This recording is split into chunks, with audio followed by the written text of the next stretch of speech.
5টা নিউজ 18 বাংলায় 5টার 5 মিশালি নিয়ে আপনাদের সঙ্গে রয়েছে আমি তমশ্রী। শুরুতেই যে খবরের দিকে নজর রাখতেই হবে, দুবাইয়ে ভেঙে পড়ল ভারতীয় যুদ্ধ বিমান। এয়ার শো চলার সময় ভারতীয় সময়ে যে দুর্ঘটনা ঘটে এবং যেখানে পাইলটের মৃত্যু হয়েছে, দুবাইয়ে ভেঙে পড়ল তেজস এবং সঙ্গে সঙ্গে মৃত্যু হয়েছে যুদ্ধ বিমানের যিনি পাইলট ছিলেন, তার মৃত্যু হয়েছে। সরাসরি চলে যাব, মৈত্রী রয়েছে। তার আগে যে ছবি ইতিমধ্যেই সোশ্যাল মিডিয়ায় ভাইরাল হয়েছে সেই ছবি দেখাচ্ছি। দুর্ঘটনার মুহূর্তের যে ফুটেজ, যে ভিডিও ইতিমধ্যে সোশ্যাল মিডিয়ায় ভাইরাল। দুবাইয়ে ভেঙে পড়ল তেজস এবং সেই দুর্ঘটনার মুহূর্তের ছবি, যেখানে সঙ্গে সঙ্গেই মৃত্যু হয়েছে পাইলটের।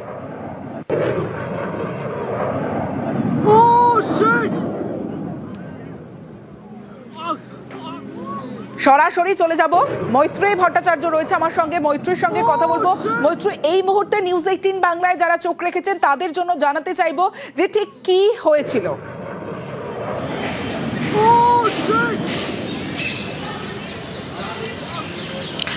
দেখো, এখনো পর্যন্ত যেটা জানা যাচ্ছে যে দুবাই এয়ার শো চলাকালীন এই তেজস MKI যুদ্ধ বিমান, সেই যুদ্ধ বিমান আকাশে ওড়ে এবং সেটা ডেমনস্ট্রেশন দেখাচ্ছিল।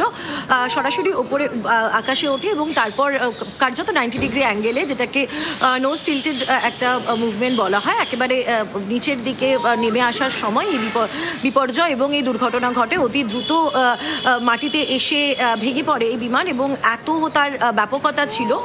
দুবাইয়ের সময় 2:10 নাগাদ, 2:10 PM নাগাদ এই বিপর্যয় ঘটে এবং সেটা একেবারেই দুবাই এয়ার শো দেখতে আসা সমস্ত দর্শকদের সামনে এই বিমান ভেঙে পড়ে এবং আগুনের কুণ্ডলি দেখা যায়।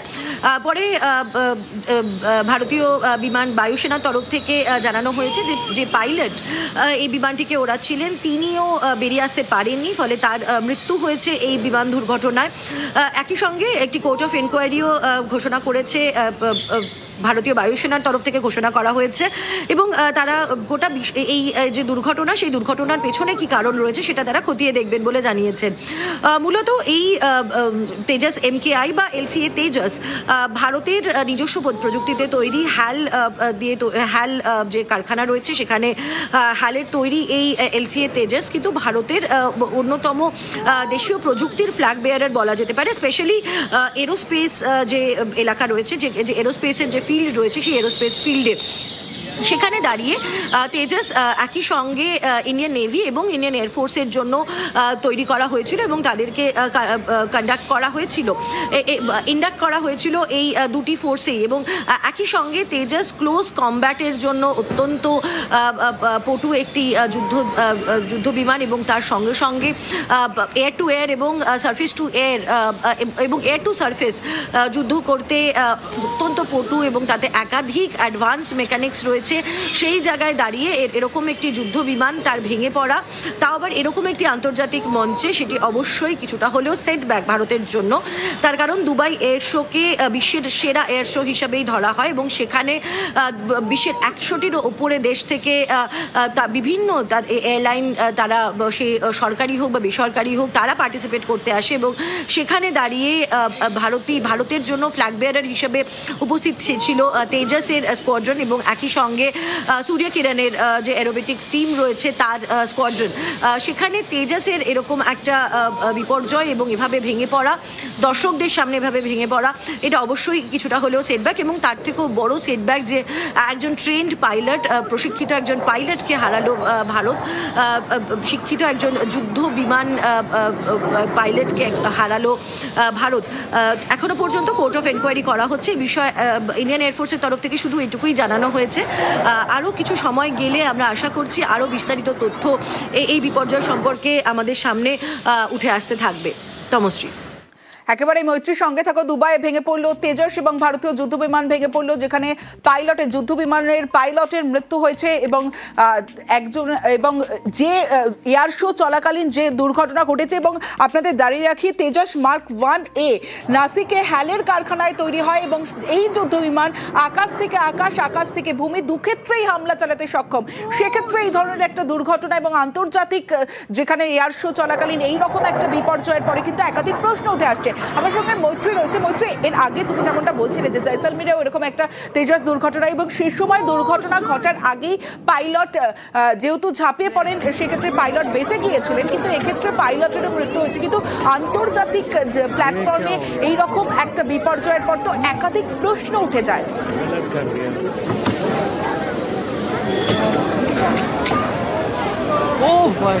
অবশ্যই দেখো, এখানে কোনো সন্দেহের জায়গা নেই যে একাধিক প্রশ্ন উঠবে এবং সেই প্রশ্নের সম্মুখীন হতে হবে ভারতকে অ্যাজ এ হোল। তার কারণ দেখো, যখন রাজস্থানে 2024 সালের মার্চ মাসে বিপর্যয় ঘটেছিল তখন টেকনিক্যাল কারণের কথাই কিন্তু বলা হয়েছিল, পরে কোর্ট অফ এনকোয়ারির যে রিপোর্ট এসেছিল, কিন্তু সেখানে পাইলট তিনি নিজেকে সেফলি ইজেক্ট করতে পেরেছিলেন। কিন্তু এবারের যে বিপর্যয় এবং যে ভিডিও একেবারে যারা দর্শকরা ছিলেন তাদের যে ক্যামেরায় যে ভিডিও ধরা পড়েছে তাতেও কিন্তু দেখা যাচ্ছে যে এত দ্রুত প্লেনটি ক্র্যাশ করেছে যে সেখানে পাইলট সেই সুযোগটি পায়নি যে সেখানে যে নিজেকে এজেক্ট করতে পারে।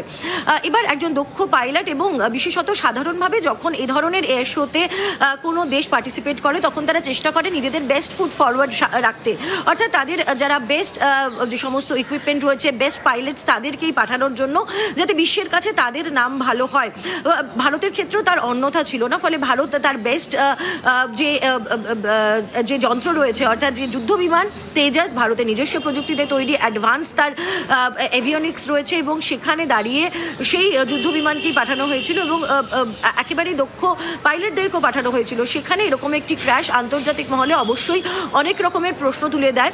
এর পাশাপাশি তোমাকে আরও একটি তথ্য জানিয়ে রাখতে চাইবো, কদিন আগেই এই দুবাই এয়ার শোর সময় একটি ভিডিও প্রকাশ্যে এসেছিল যেখানে কিছু লিকুইড লিক করতে দেখা যাচ্ছিল এবং সেখানে উল্লেখ করা হচ্ছিল যে এই তেজাস এয়ারক্রাফট থেকে কোনো ম্যালফাংশন হয়েছে এবং সেই কারণে লিকুইড লিক করছে। যদিও ফ্যাক্ট চেক টিম পরিষ্কার করে দিয়েছিল, পিআইবি ফ্যাক্ট চেক তারা পরিষ্কার করে দিয়েছিল যে এটা একটা স্ট্যান্ডার্ড অপারেটিং প্রসিডিওর, সেটা মেনটেন করা হচ্ছিল। বিশেষত প্রচণ্ড হিউমিড জায়গায়, দুবাইয়ের মতো যখন হট অ্যান্ড হিউমিড জায়গায় কখনো এই ধরনের বিমান যায় এবং বিশেষত তেজাসের মধ্যে সেই ধরনের এসওপি মেনটেন করার একটি প্রসেস রয়েছে, সেই প্রসেসটাই তারা ফলো করছিলেন।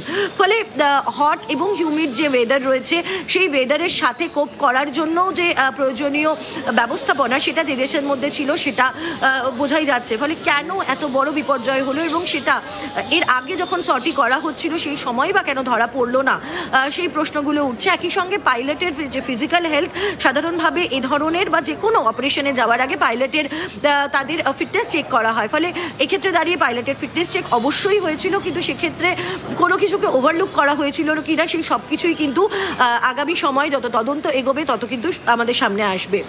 মৈত্রী, আরো একটা বিষয় যে বায়ুসেনার তরফে তুমি যেমনটা জানাচ্ছিলে যে এই যুদ্ধ বিমান যে দুর্ঘটনার কবলে পড়েছে বিবৃতি দেওয়া হয়েছে, এবং বায়ুসেনা বিবৃতিতে কি জানিয়েছে?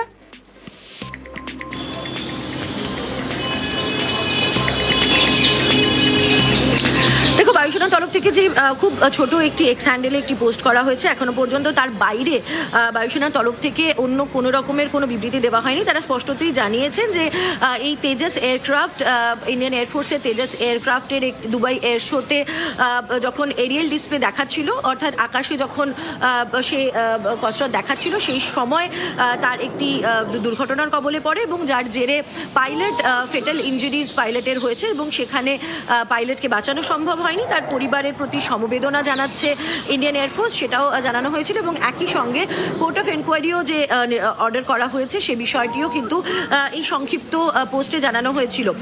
তবে আমরা ইন্ডিয়ান এয়ারফোর্সের সঙ্গে যোগাযোগে রয়েছি এবং তাদের তরফ থেকে যেটা জানানো হচ্ছে যে আরও কিছুটা সময় গেলে তারা এই বিষয়ে আরও বিস্তারিত তারা জানাতে পারবেন এবং তাদের তরফ থেকে তারা যে প্রেস রিলিজ বা মিডিয়া রিপোর্টস তারা দিতে পারবেন। কিন্তু এই মুহূর্তে তারা গোটা পরিস্থিতিকে অ্যাসার্টেন করতে চাইছেন এবং কিভাবে বিপর্যয় হলো সেটা তারা বোঝার চেষ্টা করছেন। তবে যেটা আমরা সূত্র মারফত জানতে পারছি যে ইতিমধ্যেই যে রেকেজ উদ্ধার করার জন্য যে প্রক্রিয়া রয়েছে সেটা চেষ্টা করা হচ্ছে, কিন্তু সেটাও কতটা করা সম্ভব হবে সে বিষয়ে বেশ কিছু প্রশ্ন রয়েছে। তার কারণ যে ব্যাপক বিপর্যয় হয়েছে, যে ব্যাপক বিস্ফোরণ হয়েছে সেটার ছবি সবাই এই মুহূর্তে দেখেছে। ফলে সেই জায়গায় দাঁড়িয়ে ব্ল্যাক বক্স উদ্ধার করারও চেষ্টা করা হবে। ফলে এই কোর্ট অফ এনকোয়ারি যখন চলবে তখন সমস্ত টিম সেখানে তদন্ত চালাবে এবং একই সঙ্গে ব্ল্যাক বক্স উদ্ধার হওয়ার পর তারপর বোঝা যাবে যে এক্স্যাক্টলি কি ধরনের বিপর্যয় হয়েছিল। তবে এটা নিঃসন্দেহে যে মাত্র কয়েক সেকেন্ডের মধ্যেই বিপর্যয় ঘটে। এবং এই জায়গা থেকে যে ভিডিও ইতিমধ্যে সোশ্যাল মিডিয়াতে ভাইরাল হয়েছে এবং যে ভিডিওতে দেখা যাচ্ছে, যে ভিডিও আমরা নিউজ 18 বাংলার দর্শকদেরও এই মুহূর্তে দেখাচ্ছি, যেখানে স্পষ্ট যে ভিডিওতে দেখা যাচ্ছে আচমকাই নিচের দিকে মাটিতে আছড়ে পড়ে, নিচের দিকে নামতে নামতে মাটিতে আছড়ে পড়ে এই তেজস, এবং তারপরেই আগুন জ্বলে যায়, দাউ দাউ করে আগুন জ্বলতে থাকে এবং কালো ধোঁয়ায় ঢেকে যায় গোটা এলাকা। যে ভিডিও সামনে এসেছে, যে ভিডিও আমরা দেখতে পাচ্ছি, আমাদের দর্শকদের দেখাচ্ছে এবং ভাইরাল ইতিমধ্যে। মৈত্রেয়ী,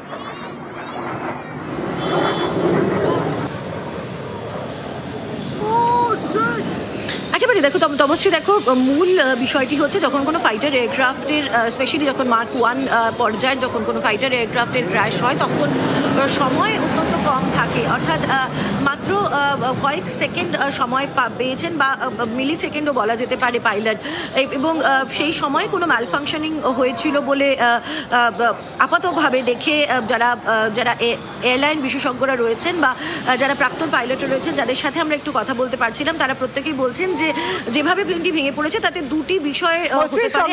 এই মুহূর্তে রঞ্জন মুখোপাধ্যায়, অবসরপ্রাপ্ত বায়ুসেনা কর্তা আমাদের সঙ্গে রয়েছেন। রঞ্জনবাবু, প্রথমেই যে ছবি, যে ভাইরাল ভিডিও আমরা দেখতে পাচ্ছি যেখানে দুবাইয়ে ভেঙে পড়েছে তেজস, প্রথমেই জানতে চাইবো যুদ্ধ বিমান, এই যুদ্ধ বিমানের যে দুর্ঘটনা, যে ভয়াবহতা আমরা দেখতে পাচ্ছি, তাতে পাইলটেরও মৃত্যু হয়েছে, কেন এই দুর্ঘটনা ঘটতে পারে বলে কিভাবে প্রাথমিক কি মনে করা হচ্ছে? দেখুন, আমি দুটো কারণ বলে দিই। অ্যাক্সিডেন্ট এয়ারক্রাফট, যুদ্ধ বিমান হোক কি ট্রান্সপোর্ট বিমান হোক কি হেলিকপ্টার হোক, দুটো কারণে হয়। একটা যান্ত্রিক গোলযোগ, যান্ত্রিক কোন রকমের ত্রুটি থাকলে তখন এটা দুর্ঘটনাগ্রস্ত হয়ে পড়ে। আর একটা হিউম্যান এরার যদি কোনো হয়, মানে যে চালাচ্ছেন যিনি পাইলট, তার যদি কোনো রকমের মিস্টেক হয়। এই ক্ষেত্রে আমি দেখছিলাম যে এই এয়ারক্রাফটটা একটা অ্যান্টি জি ম্যানুভারিং করছিল, এবং সেখানে আমরা অনেক রকমের ম্যানুভারিং হয় এয়ার শোতে, সেগুলো দেখাতে হয়। এটা একটা light combat aircraft, single seater, এবং এই 4.5 স্টেজের যে এয়ারক্রাফটের মধ্যে সব থেকে হালকা এয়ারক্রাফট এটা, যার জন্য এটা খুবই এর অনেক চাহিদা ইন্টারন্যাশনাল মার্কেটে এবং ভারতীয় বায়ুসেনাতে। এইটার ভেঙে পড়া অত্যন্ত দুর্ভাগ্যজনক ব্যাপার, এবং পাইলটের হানি হয়েছে, তার প্রাণ সংশয় হয়েছে, সেটাও খুব দুর্ভাগ্যজনক ব্যাপার। কিন্তু যতটা আমি ভিজুয়াল দেখে বুঝতে পারছিলাম যে এখানে একটা প্রাথমিক একটা লিমিট দেওয়া থাকে যে 1000 কিংবা 1500 মিটারের নিচে আমরা লুপটাতে আসবো না। কিন্তু এই ক্ষেত্রে দেখলাম যে সেই লুপটা করতে গিয়ে সে হয়তো পাইলট এরার এসে নিচে এসে গিয়েছিল, তারপরে সে পুল আপ করতে পারলো না এবং সেটা সোজা গিয়ে ধাক্কা মারলো মানে মাটিতে, এবং যার ফলে এইটার অ্যাক্সিডেন্ট হয়ে গেল। তো দুটো এই কারণের জন্য অ্যাক্সিডেন্ট গুলো হয়। রঞ্জনবাবু, আপনি বলছিলেন যান্ত্রিক ত্রুটি 1 নম্বর বললেন, সেই যান্ত্রিক ত্রুটি দুবাইয়ের মতো একটা আন্তর্জাতিক প্ল্যাটফর্মে একটা শো হচ্ছে, সেখানে যান্ত্রিক ত্রুটি, তার মানে কি চেকিং যখন হচ্ছে বারবার চেক হয়, সেখানে কোনো গাফিলতি ছিল? আমি যান্ত্রিক ত্রুটিটা বলিনি, আমি বলছি যে কোনো অ্যাক্সিডেন্ট হয় দুটো কারণ, একটা যান্ত্রিক ত্রুটির জন্য, একটা পাইলট এরারের জন্য। এই ক্ষেত্রে আমার যতদূর মনে হচ্ছে পাইলটের কোনো এরার হয়তো হতে পারে। দেখুন, যখন একটা মাধ্যাকর্ষণ শক্তি, মানে যেটাকে গ্র্যাভিটি বলি আমরা, গ্র্যাভিটির এগেনস্টে, এটা নেগেটিভ গ্র্যাভিটির এগেনস্টে কাজ করছে, তখন পাইলটকে না জি স্যুট পড়তে হয়, মানে গ্র্যাভিটেশনাল স্যুট, নইলে নাক মুখ থেকে রক্ত বেরিয়ে যায়, শিরা ফেটে যাবে। তো এক নম্বর হচ্ছে এইটা, সেখানে একটা পার্টিকুলার রেখা আছে, ধরুন ডিস্টেন্স, আমি ওপরে একটা লুপ করব, ও লুপ করছিল, এই লুপ করতে গিয়ে একটা মিনিমাম যেটা ডিস্টেন্স হয় মাটির থেকে ওপরে, ধরুন 1.5 কিলোমিটার ওপরে ওটা তোলা উচিত, মানে 1500 মিটার। তো সেইটা জাজমেন্টে যদি এরারে মিস্টেক হয়ে যায় তাহলে ওর নিচে চলে আসবে, সেটাই আমার মনে হচ্ছে, সেটাও হতে পারে। অনেক সময় পাইলটের কয়েক সেকেন্ডের জন্য যখন এই ম্যানুভারিং গুলো করা হয় ব্ল্যাক আউট হয়ে যায়, আবার সে রিকভার করে নেয়, আমরা আবার রিকভার করে নিই সেগুলোকে, কিন্তু কি হয়েছিল এক্স্যাক্টলি যতক্ষণ না তদন্ত পুরো হচ্ছে আমরা বলতে পারবো না। এগুলো সমস্ত জল্পনা কল্পনা। রঞ্জনবাবু, যে ভিডিও আমরা দেখতে পাচ্ছি যেখানে দেখা যাচ্ছে যে তেজস যখনই উঠতে শুরু করলো তারপর কিছুটা নিচের দিকে নামতে নামতে তারপরে মাটিতে পড়লো এবং সঙ্গে সঙ্গে আগুন জ্বলে গেল এবং কালো ধোঁয়ায় ঢেকে গেল, এই যে ভিডিও ফুটেজ, সেই ফুটেজ দেখে প্রাথমিকভাবে আপনার কি মনে হচ্ছে, ব্যক্তিগতভাবে আপনার কি মনে হচ্ছে? আমার এটাই মনে হচ্ছে এর আগের ফুটেজও আছে, যেটা আপনাদের কাছে হয়তো নেই। এই পাইলট ওই এয়ারক্রাফটটা নিয়ে একটা ম্যানুভারিং করছিল এবং সে আগে সেখানে সেই ম্যানুভারিং গুলো করতে গিয়ে লাস্টে এটা লুপটা করতে গিয়ে একটা হাইটের নিচে চলে এলো, সেই লুপটা কমপ্লিট করতে পারলো না। লুপে কি হয়, ধরুন জাহাজটা এইভাবে আসে, আবার একটা এই গোল করে ওপরে উঠে যায়, তো সেই নিচে কতদূর অব্দি আসবে তার একটা সীমা থাকে। সে আমার মনে হচ্ছে সেই সীমার নিচে এসে গিয়ে সেই রিকভারিটা করতে পারলো না। সেটা মনে হয় খুব কম চান্স যান্ত্রিকের মানে গন্ডগোল হবে, মনে হয় এটা পাইলট এরারেও হতে পারে। যাই হোক, এটা কোনো কনফার্ম কিছু নয়, আমার প্রাথমিকভাবে এটাই মনে হচ্ছে। বেশ, আমরা কথা বলছিলাম অবসরপ্রাপ্ত বায়ুসেনা কর্তা রঞ্জন মুখোপাধ্যায়ের সঙ্গে। অনেক ধন্যবাদ আপনাকে। দুবাইয়ে ভেঙে পড়লো তেজস ভারতীয় যুদ্ধ বিমান, ভেঙে পড়লো দুবাইয়ে এবং এয়ার শো চলার সময় এই দুর্ঘটনা। ভারতীয় সময় বিকেল 3:40-এ এই দুর্ঘটনা ঘটে।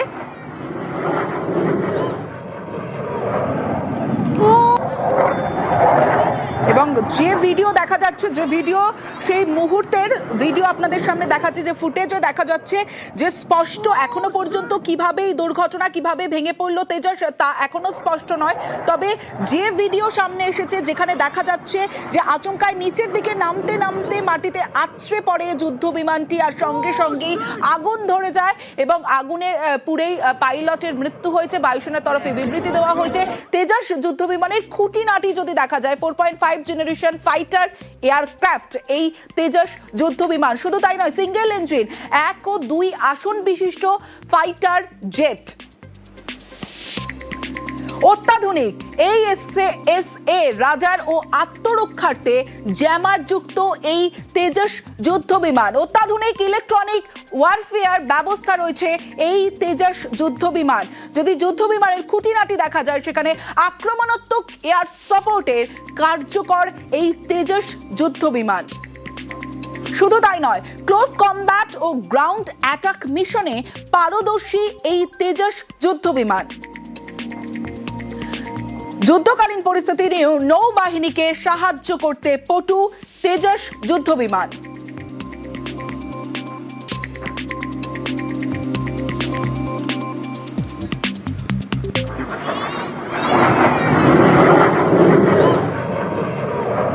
প্রতিরক্ষা বিশেষজ্ঞ সঞ্জীব শ্রীবাস্তব কি বলছেন দেখুন। जब भारत का स्वदेश निर्मित तेजस लाइट कम्बैट एयरक्राफ्ट दुबई के एयर शो में क्रैश हो गया है और ये फाइटर जेट क्रैश क्यों हुआ और किन परिस्थितियों में क्रैश हुआ और इसके क्या कारण थे, ये सारा जो विषय है वो एक गहरी जांच का विषय है, जो कि हमारे राष्ट्र के द्वारा, हमारे रक्षा प्रतिष्ठान के द्वारा अवश्य ये किया जाएगा। कुछ और समय का इंतजार करने की आवश्यकता है कि जब पूरे तथ्य सामने आ जाएंगे तो उसके बाद ही स्पष्ट रूप से कुछ कहा जा सकता है कि ये पूरा घटनाक्रम क्यों सामने आया।